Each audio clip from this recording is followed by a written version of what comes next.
Okay. So a very good evening, Pratik, and welcome to the Mukul Dubey show. I'm really proud that I have a mentor like you who's agreed to share his knowledge about consulting. And you are one of the smartest people that I know, and I have the privilege of being mentored from. Talking about you, I don't know where to start. You are an ardent marketing strategist. You're an alum of IIM Lucknow and Manet. You are working at BCG, which itself is a dream for many, and you are an active mentor for B school students and aspirants. But apart from that, there are few things like you were the most employable management graduates in the country in 2019. You were in the top 30. You had an HUL PPO. You were one of the two people in the entire history of HUL who rejected an HUL PPO, and your resume is still referred to by IIM Lucknow students. So you are that perfect person that anybody who enters a B school wants to become, if I can say it in one line. So a very welcome. I welcome you here in my podcast show. I'm really, really proud to have you here. And how are you doing? Mukul, very, very glad to be on your show. And, all of what you've said feels like a quick run through to the last 2.5, 3 odd years. B school journey has been totally transformational. Also, the one within B schools and the one outside of it, it's an entirely new world. And for anybody who's starting their journeys right now, I think it's an exciting time to hear this podcast and know kind of what consulting entails and what is it that you should kind of start incorporating as a small change when you begin. Correct. So very excited to have this talk with you. I hope that you get into more of nostalgia as the questions come Yeah. up. So, rather than getting into your B school life first, I'll be talking about management consulting and how to get Sure. into management consulting. So, what according to you is management consulting, and why does every B school aspirant want to become a consultant when they start the journey? Correct. So two very important things. I look at this question into two parts, and I'll start with the first part, which is what is management consulting. Again, given the kind of work management consultants do, which is not defined as such, I would say there's no perfect definition. But if I had to still define management consulting, I would say it's the ability to crack complexity. It is the ability to solve problems which are unknown, which are complicated, which have never been encountered earlier, or which have never been thought of in a certain fashion. So the ability to crack complexity defines management consulting in a phrase. Again, like I said, it's like water. It just takes the shape of the vessel where it's poured in, and that therefore it's dimensionless, right? I mean, you can't. There's no one function or there's no one industry that it restricts itself to, and therefore management consulting is everything out there, from the problems that the government faces to the problems that corporates are facing, to problems that the students face today, to solving any problem out there, whether it's related to environment, whether it's related to balance sheets or anything else, right? So any problem from any domain basically drills down to being solved by a management consultant. That's part one of the question. And to come back to the part two of your question, which is why do people kind of go all gaga about management consulting in B schools? I would say there are two reasons. For people who haven't had a lot of work experience, or people who are right out of their undergrad, for such people, having a career clarity is very difficult, right? And therefore, the place where they can really experiment with different domains, can really look at, what is their calling, what gives them a kick. Management consulting is a perfect fit because it allows you to try your hands at different domains or different industries. And not just that, if you look at the kind of people you work with, your peer mix will be the most excellent profiles of the top B schools. And of course, they are paymasters as well. And it comes with a very fancy lifestyle of traveling business class or living in 5 stars all along the year. So some of these things come down to, making management consulting is a very lucrative and a sought after career. Correct.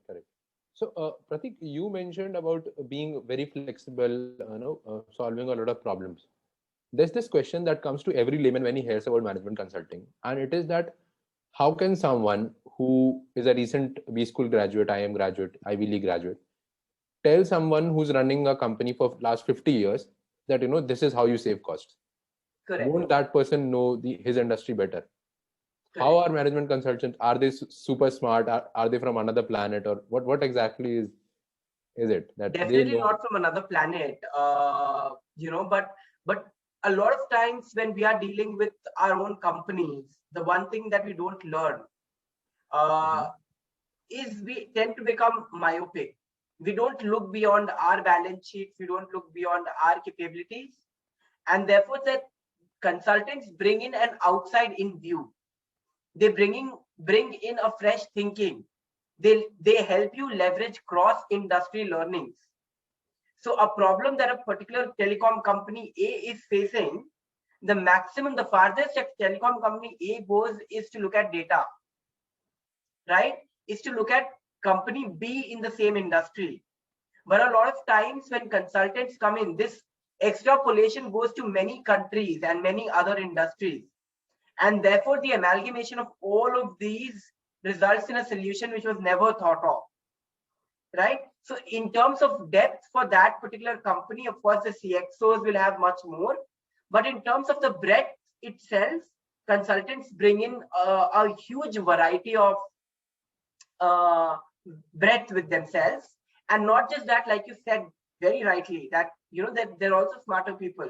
They can do more complex things faster, right? And in very efficiently and differently compared to an industry professional, right? And that's, you would have seen a lot of articles where they say that a merger that was supposed to happen in 6 years has been done in 2 years or 6 months by a certain consulting firm, right?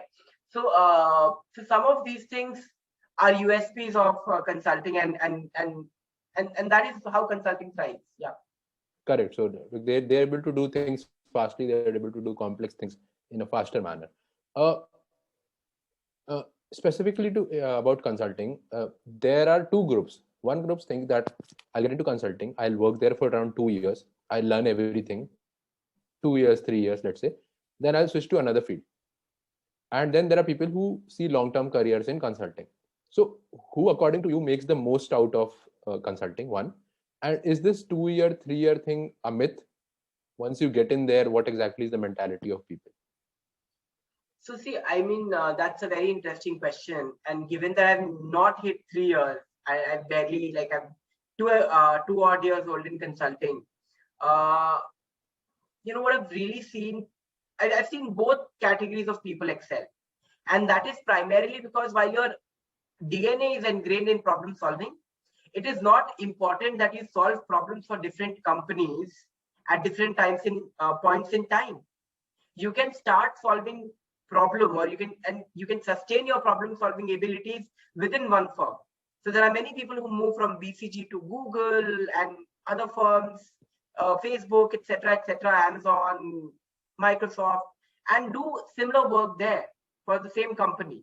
And that is primarily because a lot of times, while you get a kick from trying different things, traveling different places, meeting newer people, after a point in time, some people want slightly more predictable and slightly more stable life, and which is why they make this lifestyle choice.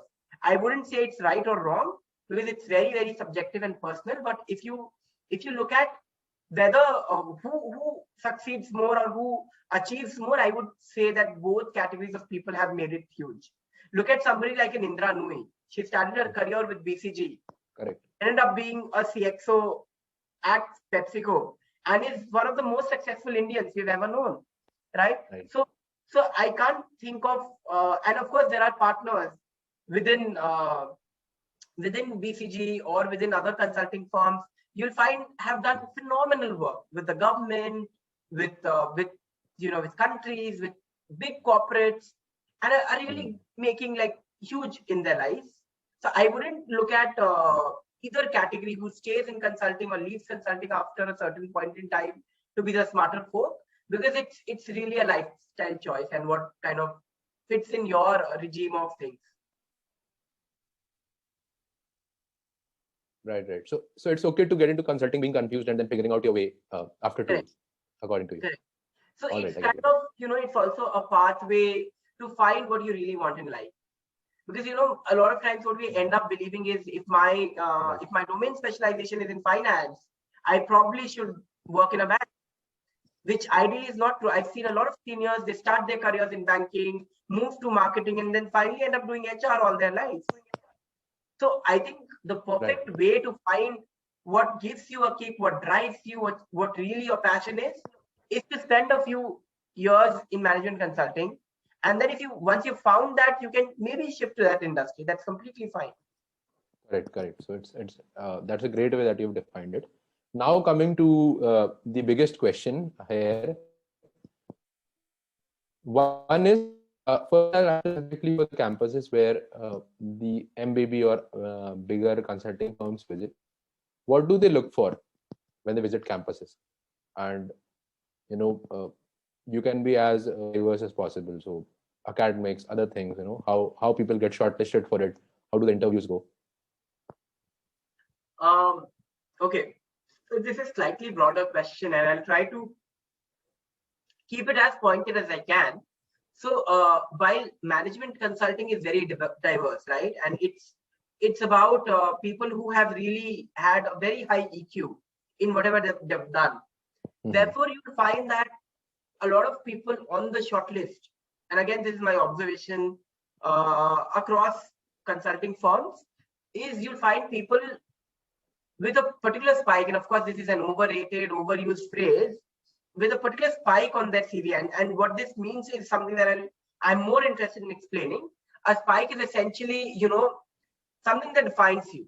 It could be anything. It could be an academic spike where you've been an excellent performer, or let me put it this way: a spike is a consistent, behavior that you've exhibited in a certain domain.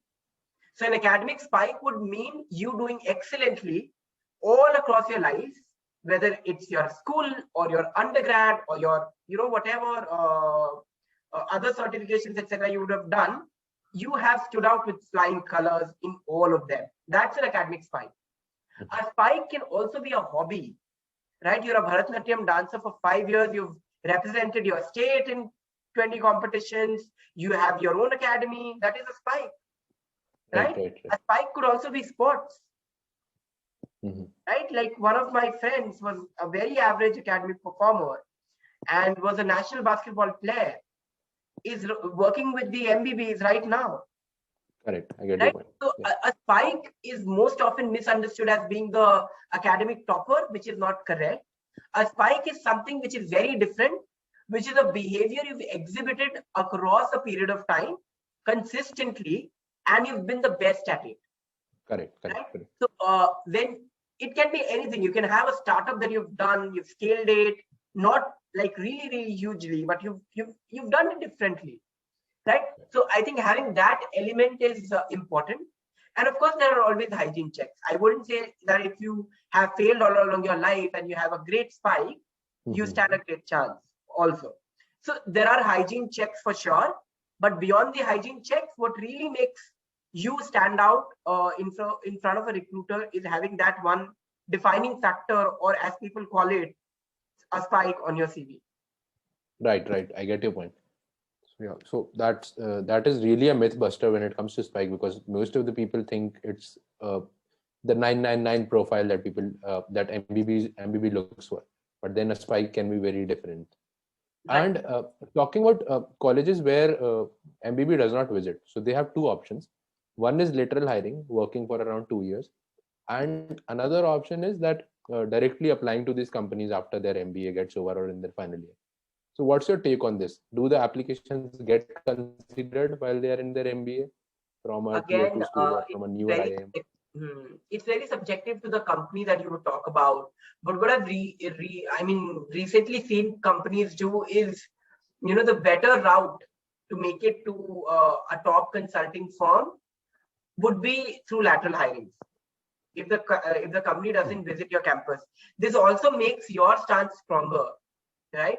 There's a reason why a particular company would not visit your campus. If they ever wanted to take a person from your campus, even one, they will visit your campus. Right.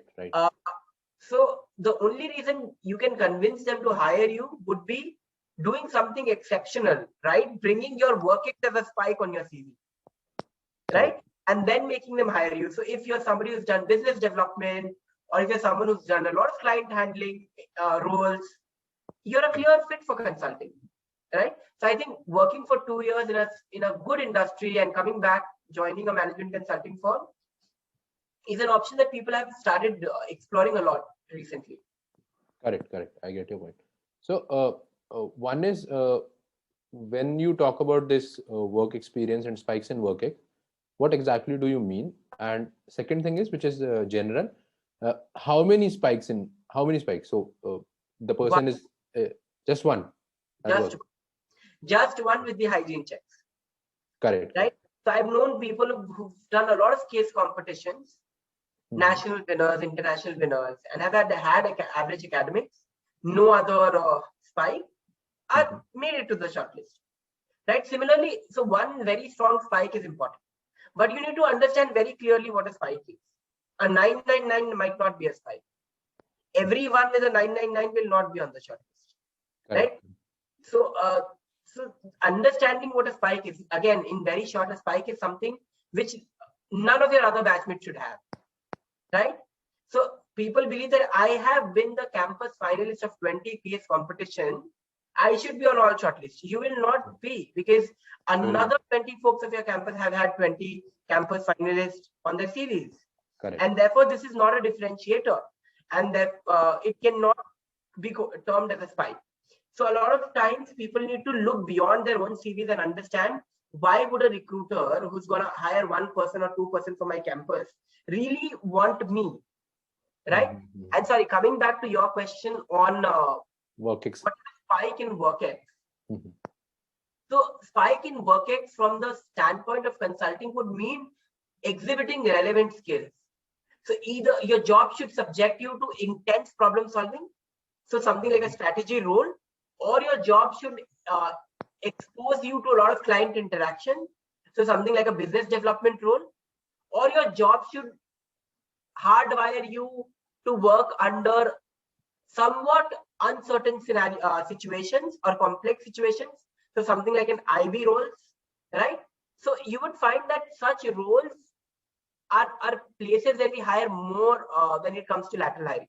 Because there's a synergy in the kind of skills that you use in those industries versus here. I get your point.